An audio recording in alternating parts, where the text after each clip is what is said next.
Namo tassa bhagavato arahato samma sambuddhassa.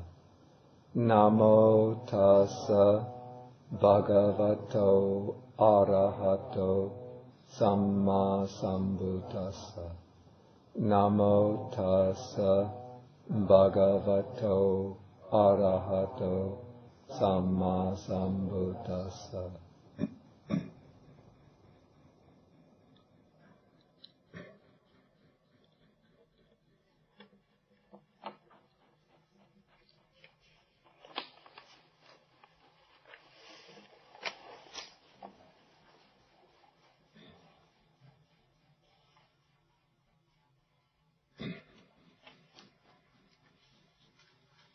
Okay, we have been studying the Anapanasati Sutta, number 118 in the middle-length discourses of the Buddha.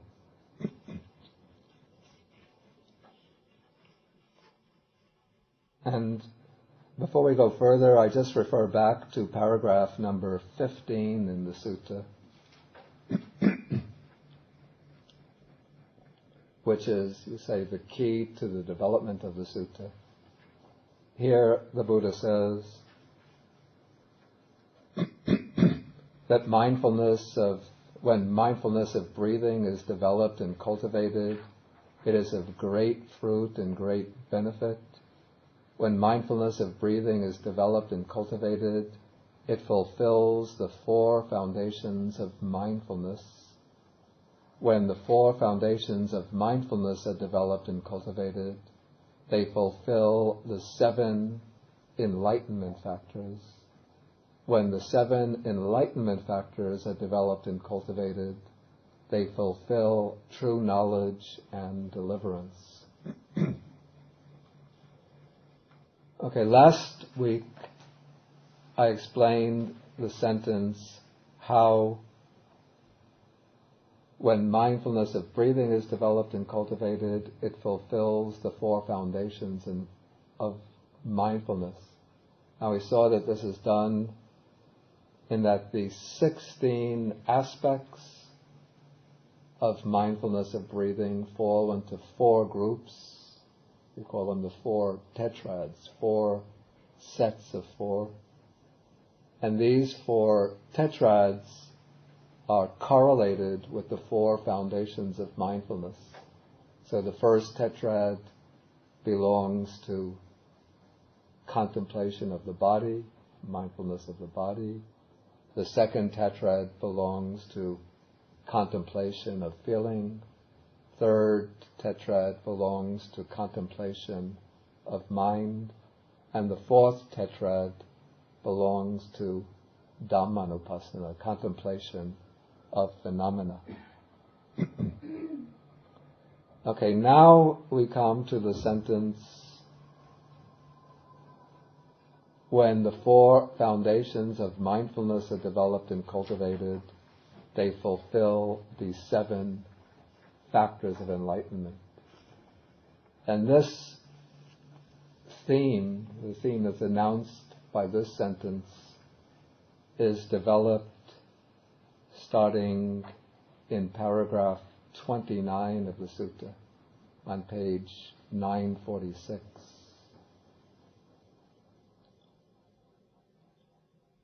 So the Buddha says, "And how, monks, do the 4 foundations of mindfulness developed and cultivated fulfill these 7 enlightenment factors?" And here, of course, it's important to pay attention to these words, developed and cultivated. So it's not that when one just begins to practice any of the 4 foundations of mindfulness, that the 7 factors of enlightenment are immediately being fulfilled. But it is when these 4 foundations of mindfulness reach a level of maturity that they bring to fulfillment the 7 enlightenment factors. But we could say that already the factors that are going to constitute the enlightenment factors are already starting to be initiated or instigated or activated from the very moment that one is starting to practice the four foundations of mindfulness.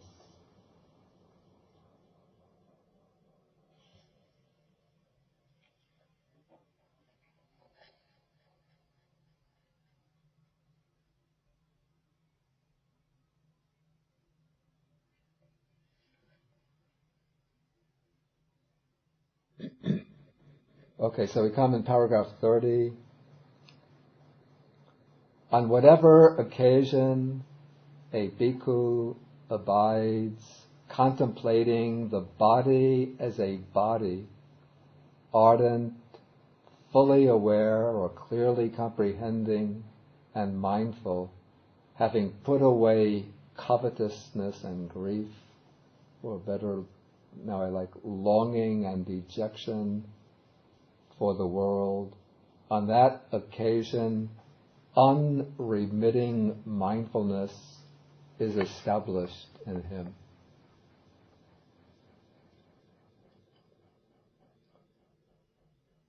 And here the expression, the Pali word is sati asamutta. It means the mindfulness which is not confused, mindfulness which is not blurry, indistinct, vague, mindfulness which is not obscure.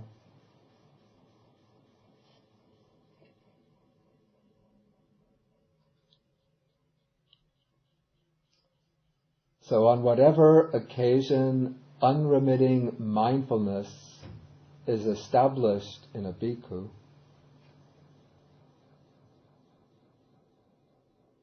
on that occasion the mindfulness enlightenment factor is aroused in him, and he develops it, and by development it comes to fulfillment in him. And here it's interesting to look at the Pali word here. We have, on whatever occasion unremitting mindfulness is established in the monk. On whatever occasion, upattita sati, which this shows as the key to the meaning of satipatthana. One key, upattita.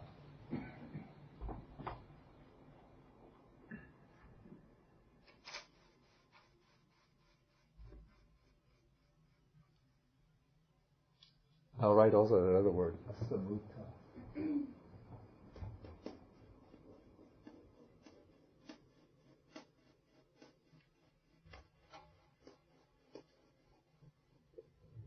This word upattita is related to the noun upatana.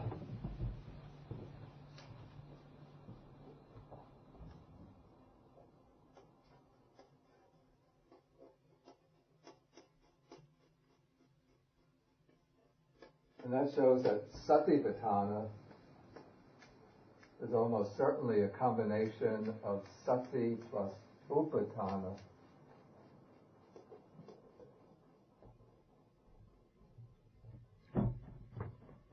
Which means establishing of mindfulness,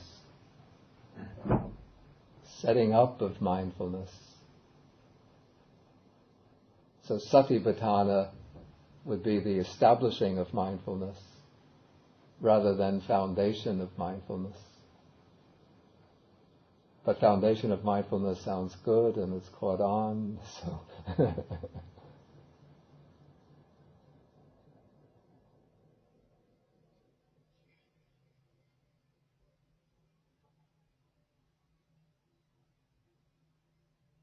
so the enlightenment factor of mindfulness is aroused when one is contemplating the body in the body on any occasion, ardent, that's with energy, clearly comprehending or fully aware.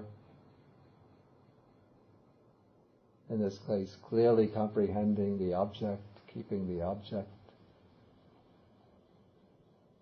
clearly under the beam of observation, and mindful.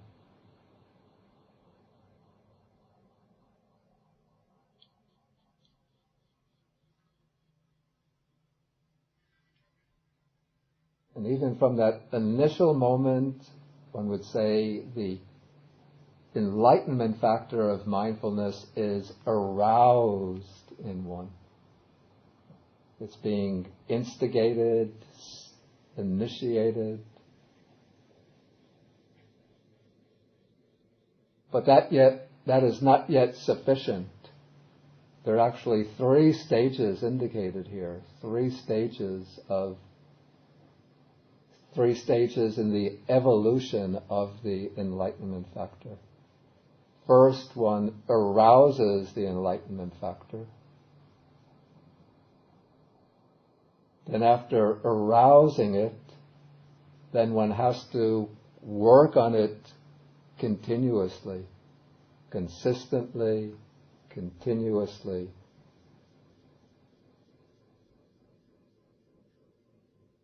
Diligently work on developing that enlightenment factor. And then through development, by cultivating the enlightenment factor, then it comes to fulfillment, to completion.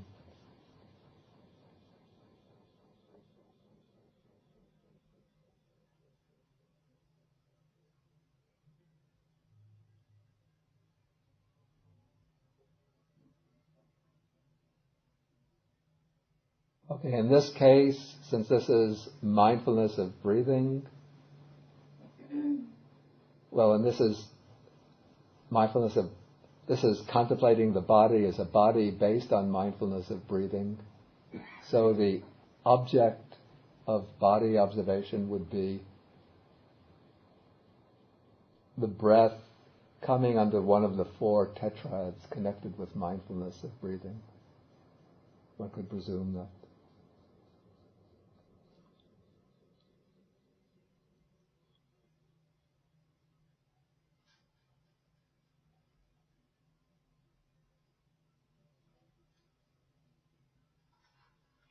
Okay,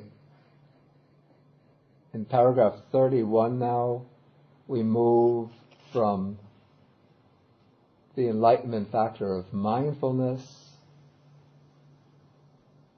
into the second enlightenment factor, which is called the enlightenment factor of,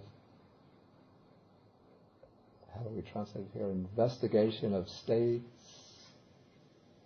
Dhamma-vichaya Sambojjhanga. A rather difficult term to translate exactly.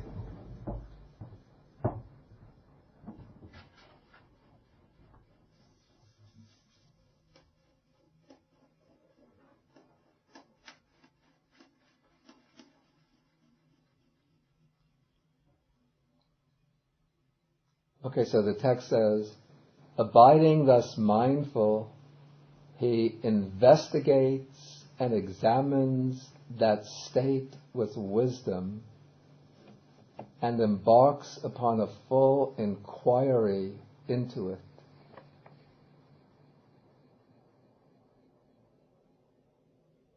Then on whatever occasion, abiding thus mindful, a bhikkhu investigates and examines that state with wisdom and embarks upon a full inquiry into it. On that occasion, the investigation of states or investigation of phenomena, enlightenment factor is aroused in him, and he develops it, and by development it comes to fulfillment in him.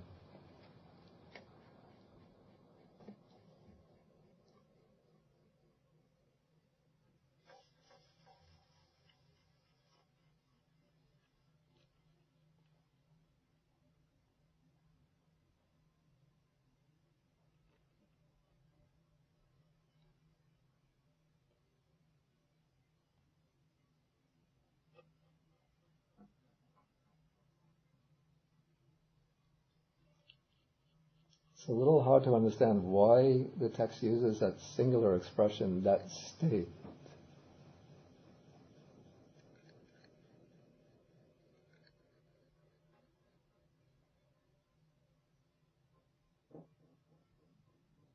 So there's an interesting parallel passage on the enlightenment factors. Comes in the Samyutta Nikaya, actually the Samyutta, Bojjhanga Samyutta, the collection on the enlightenment factors, where it speaks about a monk having heard the Dhamma from elder monks. Then after he has heard the Dhamma from the elder monks, he remembers that Dhamma, and here remembering it is the sati sambojjhanga, because sati, the word sati, also has the meaning of memory. So one remembers or bears that teaching that one has heard in mind, then one investigates and examines that. Here the word, that state is that Dhamma, tang Dhamma.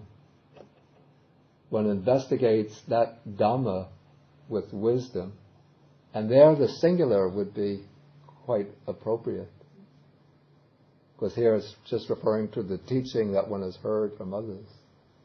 But in this situation, as one is abiding mindful of or contemplating the body as a body while breathing mindfully in and out, many Dhammas are occurring.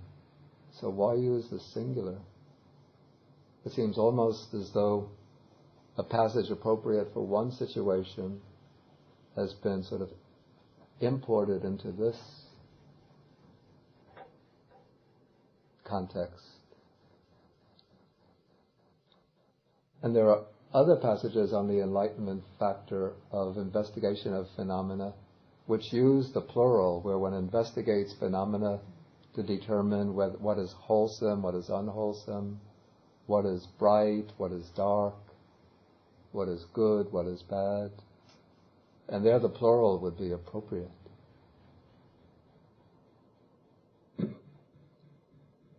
But anyway, let us take the case that as one is settling in mindfully on the body, observing the body in the course of in and out breathing, now one is examining bodily phenomena with wisdom. The dhammas that constitute the body. It could be the in and out breathing itself, or various bodily phenomena occurring in connection with the in and out breath.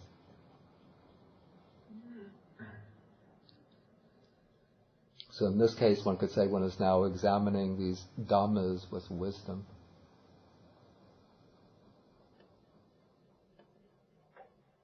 Examining them to determine their nature, investigating the experience, maybe dissecting it in terms of the 5 aggregates, or simply observing the changing experiences and observing them in terms of impermanence, or in terms of rising and falling of phenomena.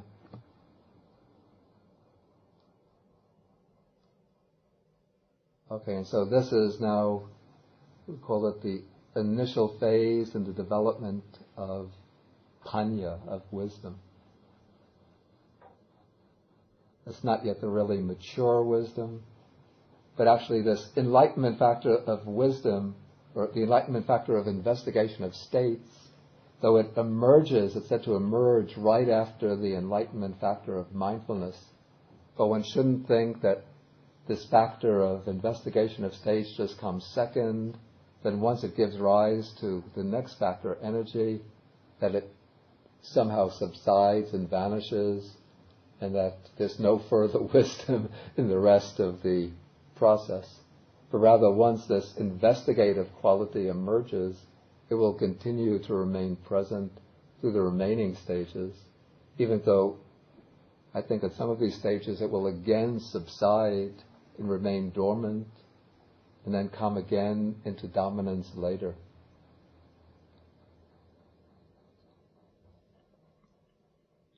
In fact, I prefer to see the function of wisdom as following upon the enlightenment factor of mindfulness to be simply observing the states of mind that arise and being able to discriminate and determine amongst them which are wholesome, which are unwholesome, in order to remove, to check the unwholesome states and to encourage and strengthen the wholesome states. Because we still have to further the process, increase the process of concentration before there's a strong enough base for the really penetrative wisdom to operate. And we haven't yet reached that point yet. So it's actually expressed as though energy emerges from wisdom. Do you have any thoughts about that, Venerable Analayo?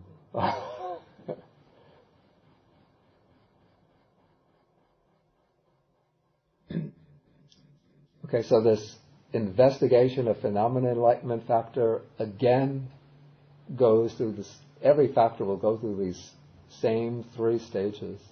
The factor is aroused, awakened, instigated, then one develops it, and then as it is developed, eventually it reaches the peak of development, the culmination, it comes to fulfillment.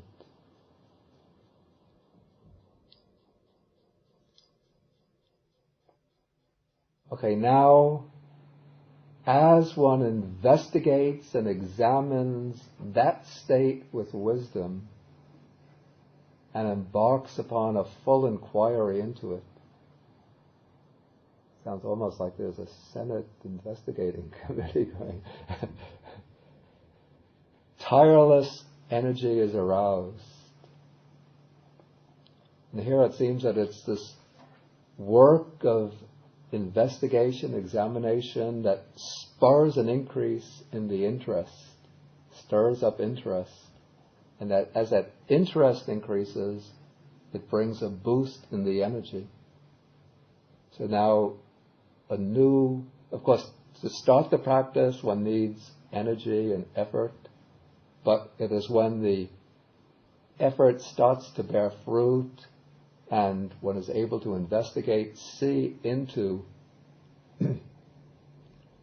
starting to see into the nature of the mind, the nature of phenomena, to see more and more clearly, that energy starts to gain a momentum of its own and builds up this force until it becomes, as described here, tireless, a force that can almost continue on its own, almost without, it seems almost effortlessly.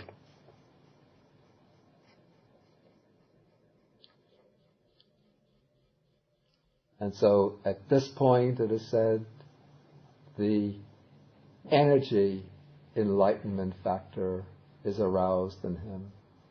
And he develops it, and by development, it comes to fulfillment in him.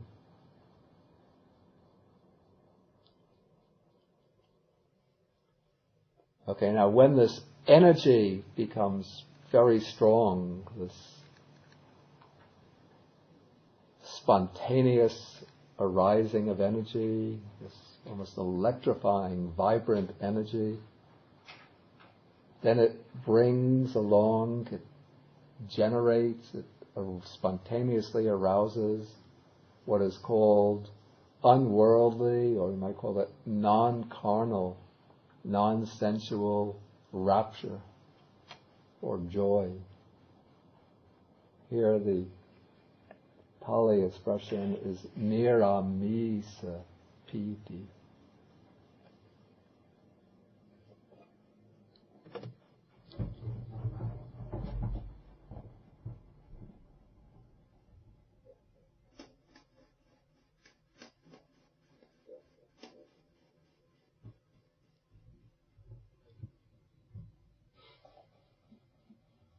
I think I explained last week or 2 weeks ago that joy can sometimes be sensual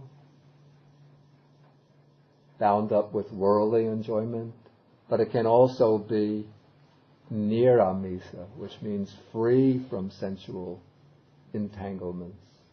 And that this is the kind of joy that arises through meditative contemplation. This is the joy or rapture free from all tinges of worldliness.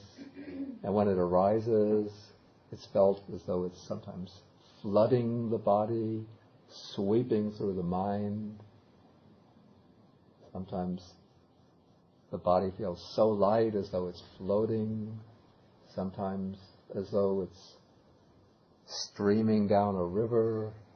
Sometimes as though currents of electrical vibrations are going through the body. Sometimes when this comes, one wants to stand up and start shouting with joy. But those are just early stages of this rapture, sort of defiled forms of this rapture.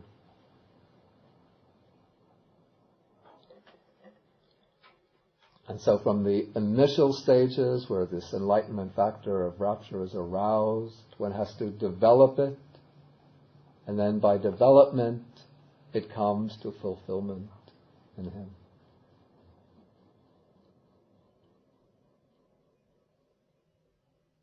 But rapture itself, especially or at least in the initial stages, has this kind of quality of excitement, exhilaration, and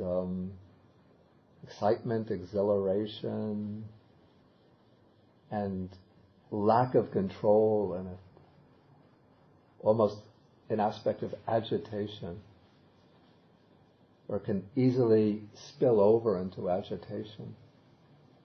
And so if one is not careful when this rapture and joy arise, then one can lose the meditative frame of mind and become the victim of delusions, sometimes delusions of grandeur. One will think that one is gaining divine revelations. Maybe one is the chosen one of God.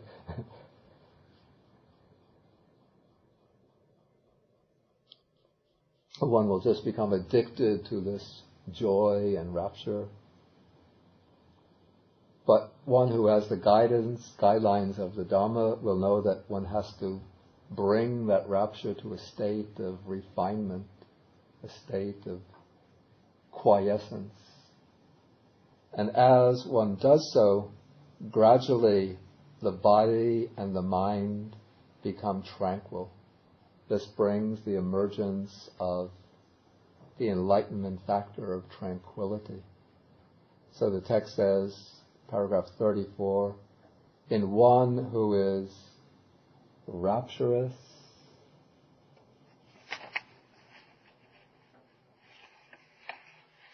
actually it's more literally, for one whose mind is full of joy, full of rapture, the body becomes tranquil and the mind becomes tranquil. And on whatever occasion, for a bhikkhu whose mind is full of rapture, the body becomes tranquil and the mind becomes tranquil. On that occasion, the enlightenment factor of tranquility is aroused in him, and he develops it, and by development it comes to fulfillment in him. Okay, so rapture gradually gets quieted down or subsides, gets refined, and it gives rise to this enlightenment factor of tranquility, which is felt, experienced both in the body and in the mind.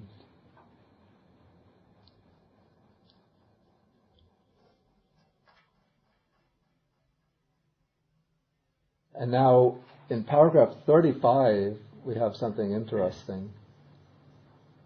in one whose body is tranquil and who feels pleasure, the mind becomes concentrated.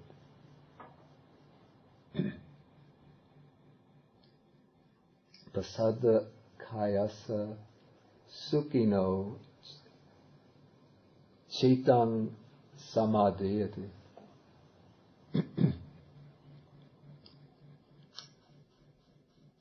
Now here one quality is mentioned which is not an enlightenment factor in itself, but is almost spliced in between two enlightenment factors, and that is pleasure or happiness, sukha.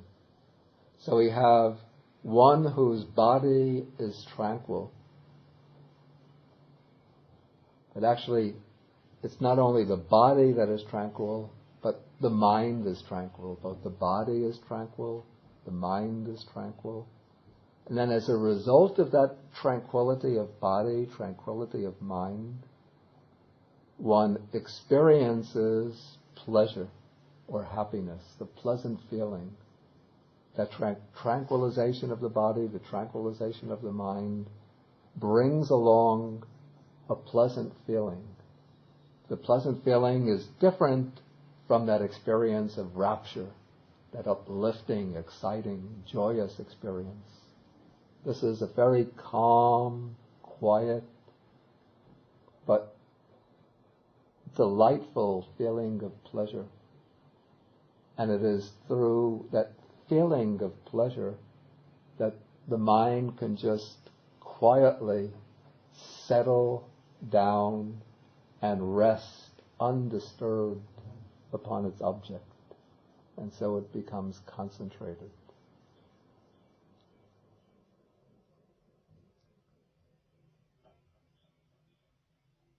And so, on this occasion, when the mind becomes concentrated, on this occasion when the body is tranquil and one is feeling pleasure, and the mind becomes concentrated, on that occasion the enlightenment factor of concentration is aroused in him.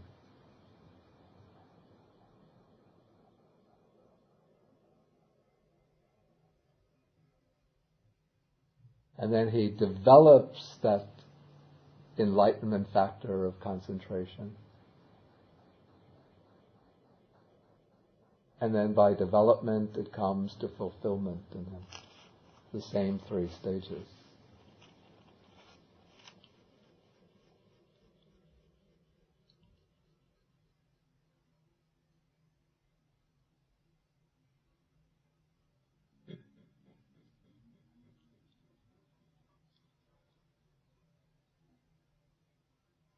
Okay, then once the mind becomes concentrated,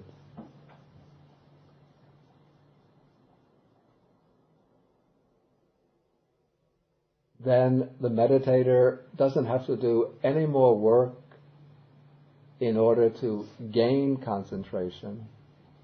So he's able simply to look on with equanimity at the mind thus concentrated. The text says, so tata samahitang chittang sadhukang ajupekita hoti. He is one who looks on with equanimity at the mind thus concentrated.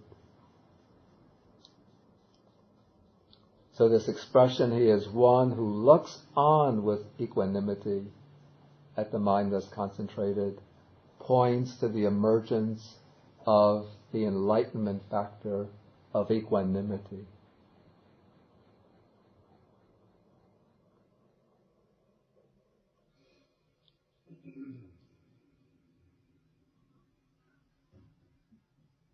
And again, that enlightenment factor of equanimity goes through the same three stages. And so what is taking place here in the emergence, you could say the gradual emergence of the enlightenment factors, we could say is a progressive process of quieting down of the mind, culminating in equanimity.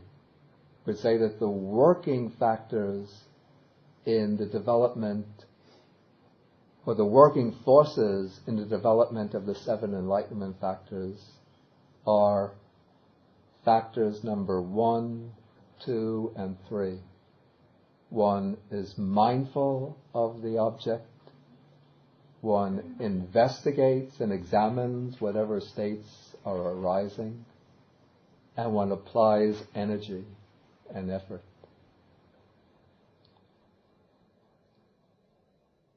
As 1 is applying these 3 factors, naturally they will give rise to rapture. Now, if 1 doesn't have sufficient mindfulness, the rapture can become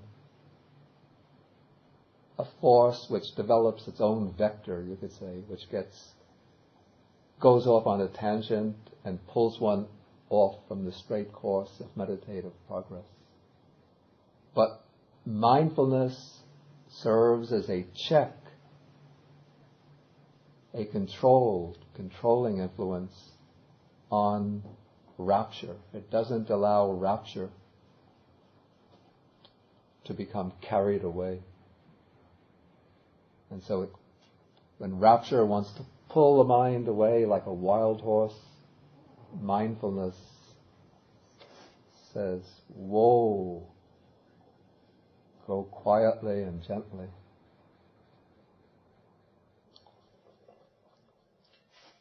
As it does so, then just naturally tranquility sets in. And from tranquility there comes concentration, and from concentration equanimity. The way this reads to me, yeah. It seems that up until equanimity, they all flow one from the next. Yeah. But the way the language is on equanimity, yeah. It's almost as if there's a different movement of the mind there, or of experience, to bring equanimity to bear on the concentration.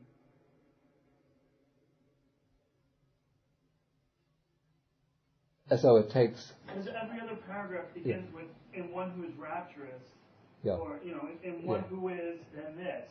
Yeah. And that one, all of a sudden, he closely looks on with equanimity. Yeah, that's a good point.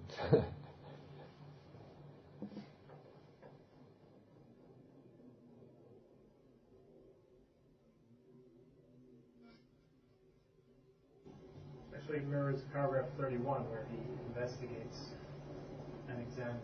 It's more of an active statement.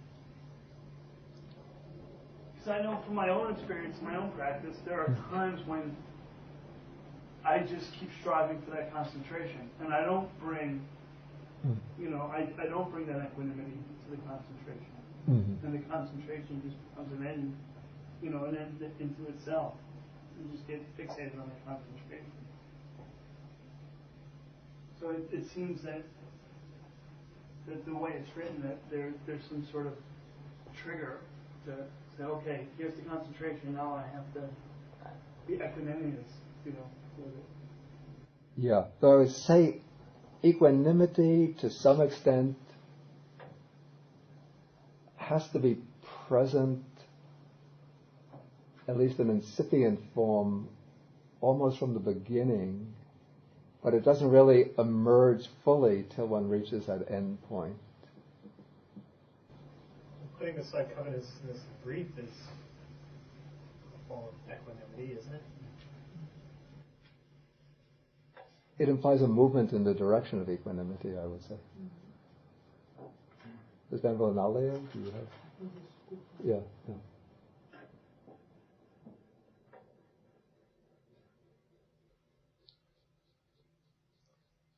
But it's often struck me as a bit peculiar in the enlightenment factors. So I know there's an explanation. But one would think enlightenment factors would culminate in panya, in wisdom, as a factor that would be, the high point, the climax, the factor that leads most directly to enlightenment. But here we have the factor that represents panya, investigation of states, coming in second place, and the way it's presented here, not playing a very prominent role in an enlightenment experience.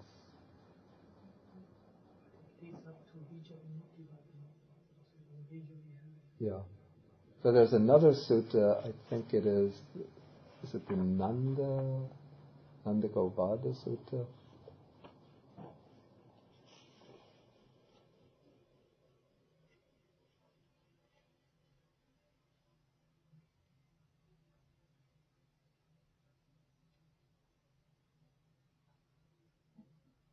No, it doesn't have the statement that I want. I think it might have been from the Milinda Punha, which gives a statement that gives the primary role to the investigation of states enlightenment factor, and it's Milinda Punha, and sees the other 6 enlightenment factors as supporting the investigation of states enlightenment factor. Did somebody have their hand up? Haywood? Yes. I don't understand what equanimity has to do with looking at this factor of concentration. Maybe the avowed concentration, developed it, and brought it to fulfillment. What is there to be equanimous about?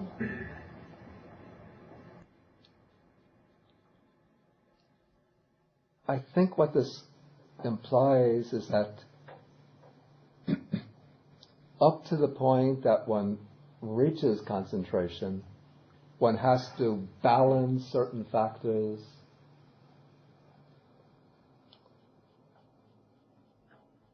that tend to arouse, factors that are arousing and factors that are quieting. Okay, factors that are arousing would be investigation of states, energy, and rapture. Those are factors that arouse the mind. Okay, tranquility and concentration are factors that quiet the mind. Also, equanimity itself is a quieting factor. But especially tranquility and concentration are factors that quiet the mind. And mindfulness is the supreme balancing factor. And so one has to apply mindfulness to balance the arousing and the quieting factors until one achieves concentration, samadhi. Then once concentration is achieved, then one realizes that nothing further has to be done by way of either arousing, activating the energetic forces, or by activating the quieting forces. And so now one just, in a sense, stands back and sees that the mind is concentrated. That's the way I would understand this. Just understanding that the mind is concentrated, you say that's what constitutes equanimity. I wouldn't say that exhausts the role of equanimity. By no means. It's just a very, very limited aspect of equanimity. But that's just the way I would understand this sentence at the beginning of 36. He closely looks on with equanimity at the mind thus concentrated. That's the way I would understand the way that sentence fits into this pattern here.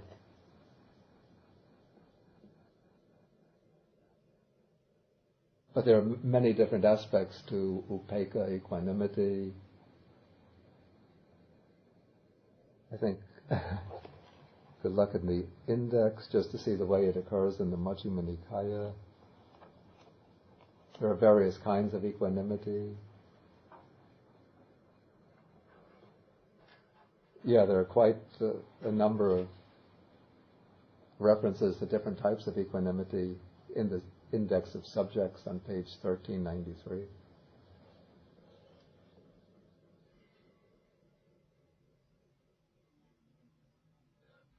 Okay, I wanted to go on. I wanted to finish the sutta today.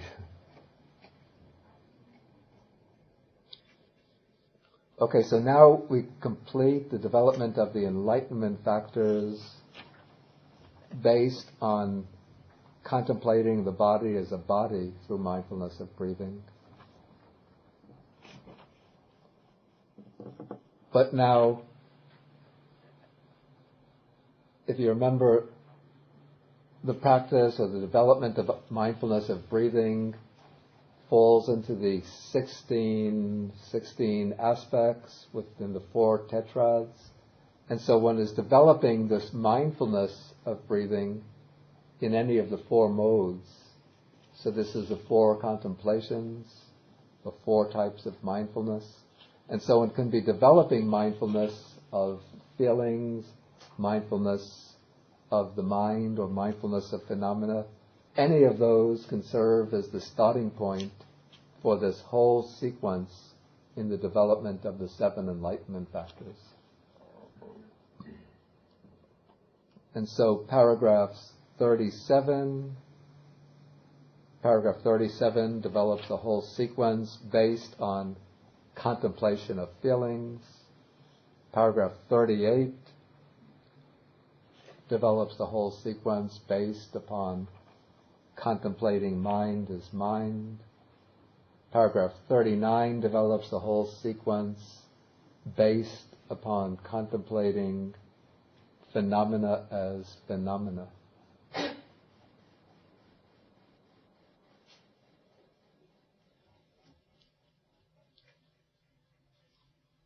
And then we come to the conclusion of this section. That is how the 4 foundations of mindfulness, developed and cultivated, fulfill the 7 factors of enlightenment. And then we come to the last major section of the sutta. How do the 7 enlightenment factors, developed and cultivated, again that's the important phrase, fulfill true knowledge and deliverance? True knowledge, vijja, will mean especially the full, clear, perfect knowledge of the 4 noble truths. And deliverance, the liberation, is the liberation of the mind from the asavas, the taints of craving for sensual pleasures, craving for existence, and beginningless ignorance. And how is this done? Here, a monk develops the mindfulness enlightenment factor, which is supported by seclusion, dispassion and cessation, and ripens in relinquishment or giving up.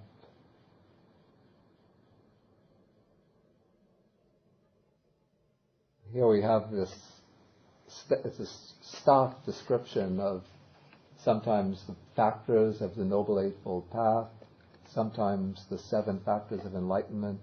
Each of them is said to be viveka nisitang, supported by seclusion, viraga nisitang, nirodha nisitang, vosaga parinami.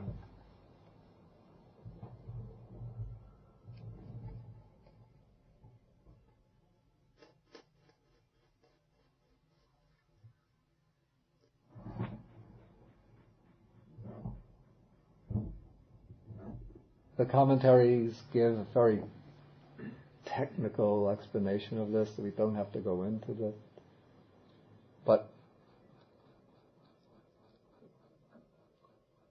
I think it's enough just to take this as basic term suggesting the sort of flavor and aim of the development of the enlightenment factors. In fact, all of these terms, viveka, viraga, nirodha, they're used as synonyms for nibbana. So one might take it in the sense that the enlightenment factors are developed, supported by these qualities in the sense that one is aiming at nibbana through their practice. And also this word vosagga, meaning relinquishment or giving up, also seems to suggest that kind of letting go or giving up that culminates in the attainment of nibbana. And so the enlightenment factors are evolving on to that complete letting go of all attachments.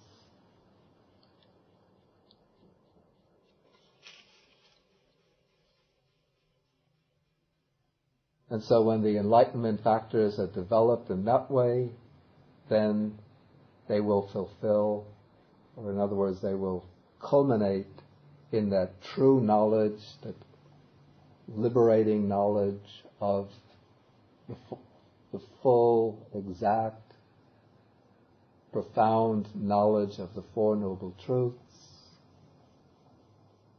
and the liberation of the mind from all defilements,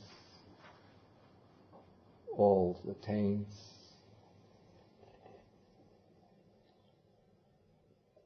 And with that, the Buddha brought the discourse to an end.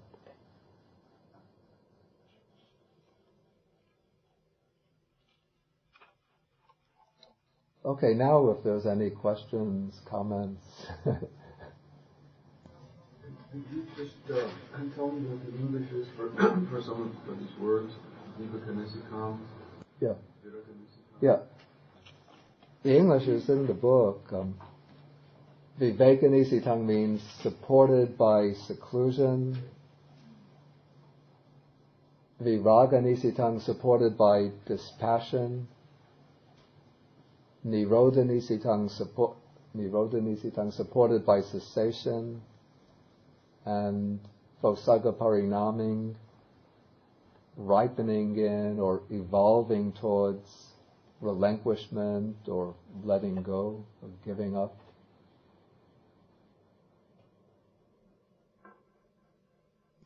Do I recall a similar passage elsewhere? And do I recall you saying that relinquishment meant that it was a specific relinquishment? I thought it was more specific than just letting go. I might not be remembering. I'm not thinking. There is this passage does occur elsewhere, and I explained it elsewhere in connection with. I think we met this at the end of the Sabbasava Sutta. That's Majjhima Nikaya Sutta number 2.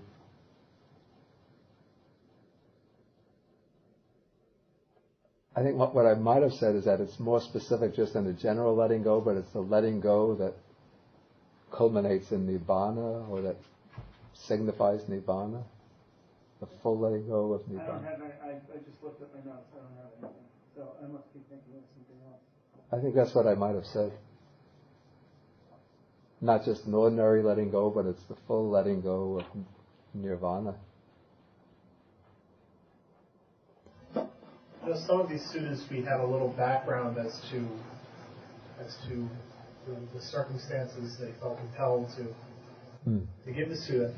At the beginning, he lists all these different things one could be meditating on, the body and so on, and he feels that he needs to expound on the worth of mindfulness of breathing, and I wonder if we know why.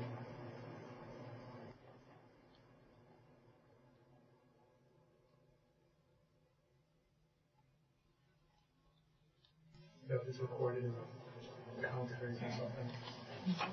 The commentary to this sutta didn't give a special reason why the Buddha would have spoken about mindfulness of breathing, about why he would have praised it and elaborated upon it here. I don't recall it giving a special reason for that. Excuse me? Let me just... I know that the Buddha himself had practiced this meditation very often, particularly when he would go into seclusion. And this was, if you remember from the beginning, this was a period at the end of the rains retreat, and many monks were practicing very earnestly and reaching high levels of attainment.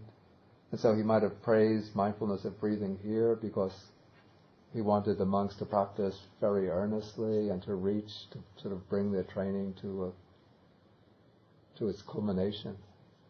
That would be my conjecture. Did you have it? Well, I just recall one sutta where he asked the monks to meditate on the motionless of the body. Yeah. And then he ended up committing suicide. Yeah. And he said monks seem thin, and perhaps if they meditated on breathing. Yeah. Yeah. Yeah. Thin, not that they're losing weight, it's that the numbers of the monks have diminished, so where have they all gone to? But that was a different situation from this, a different place also. That was in Vaisali, and this is in Savatthi.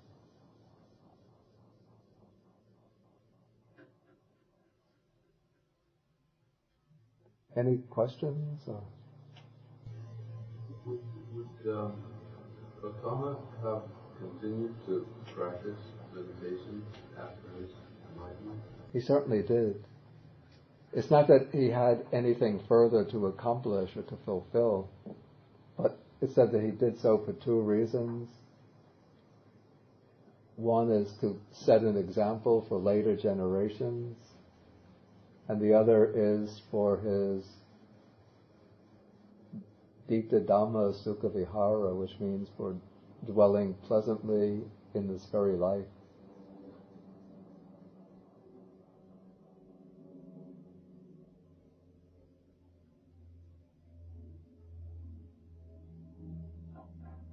If the Buddha doesn't meditate, the other monks will look at him and say, well, he's not doing it, why should we do it?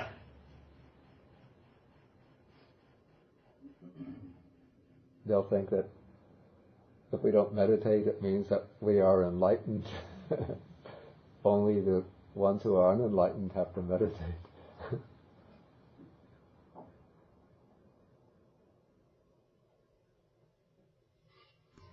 Bhante, in this sutta, the Buddha connects the meditation of breathing in the beginning from samatha to vipassana. Right? Yeah. And meditation with the breath as object in samatha exists long before the Buddha, right?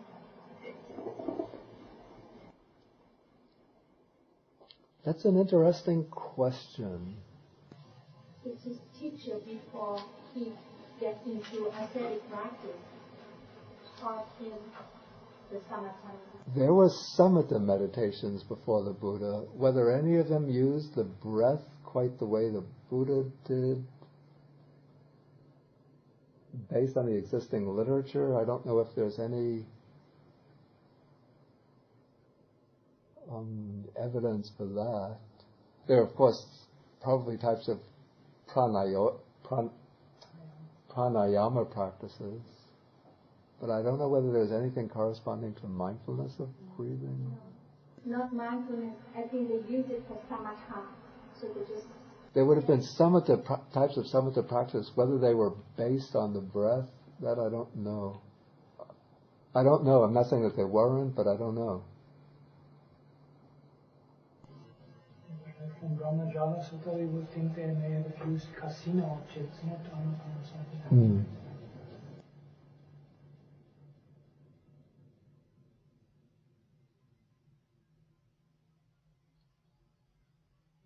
Any further questions? Yeah. I'm wondering about equanimity's connection with the other Brahma Viharas. They seems to come within. Okay, the question is, what is the relation of equanimity to the other Brahma Viharas? In that relationship, and if they will be part of this achievement to cultivate the seventh enlightenment factor. Yeah, I think that, you see, the word equanimity is used in different senses or different contexts. And the equanimity that is the fourth Brahma Vihara would be different from the equanimity that is the last of the seven enlightenment factors. Of course, they're both types of equanimity, so they have something in common. It's not an accident that the same word is used for them. So they both have an element of mental balance. But the unifying factor in the Brahma Viharas is that they are states of mind related to living beings, sentient beings. So the Upekkha Brahma Vihara is an equanimity towards sentient beings.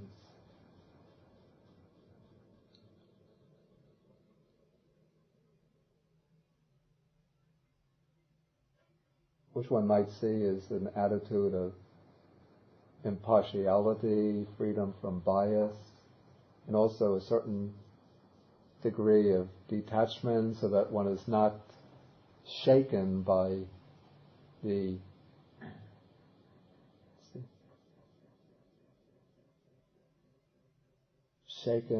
fortunes of others, the good and bad fortunes of others. But I always have to add to this the qualification that equanimity, the achievement of equanimity, Brahma Vihara, does not exclude the other three Brahma Viharas.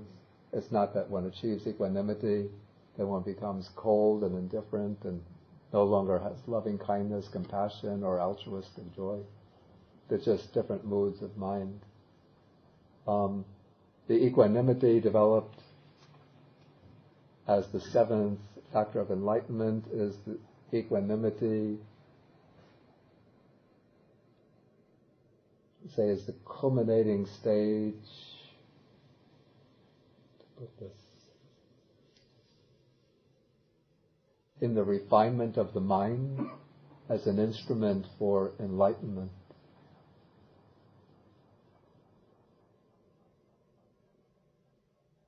Making the mind an instrument fit to investigate for discerning and understanding and penetrating the nature of things.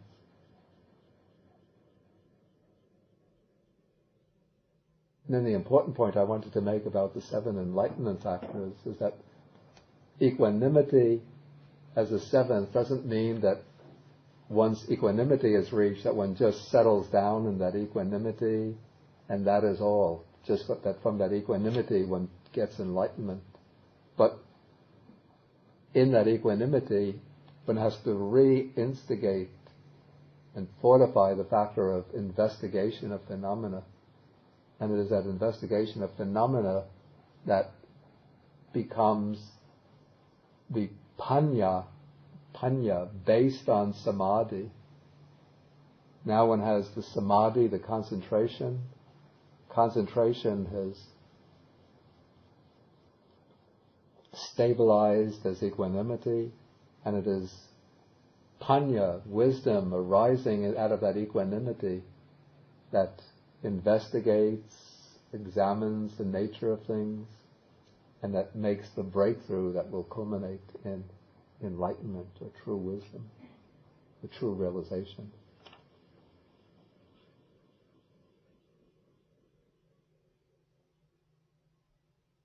Okay, I think we'll have to stop for this evening. Let us share the merits. Akasata chabumata deva naga mahedika punyantang anumoditva chirang rakantu sasanam. Akasata chabumata deva naga mahedika punyantang anumoditva chirang rakantu desanam akasata chabhumata deva naga mahedika punyantang anumoditva chirang rakantu mang parang etavata cha amhehi sampadang punya sampadang sabbe deva anumodantu sabba sampati siddhya etavata cha amhehi sampadang punya sampadang sabbe bhuta anumodantu sabba sampati siddhya etavata jamhehi sampadang punya sampadang sabbe satanumodantu sabba sampati siddhya.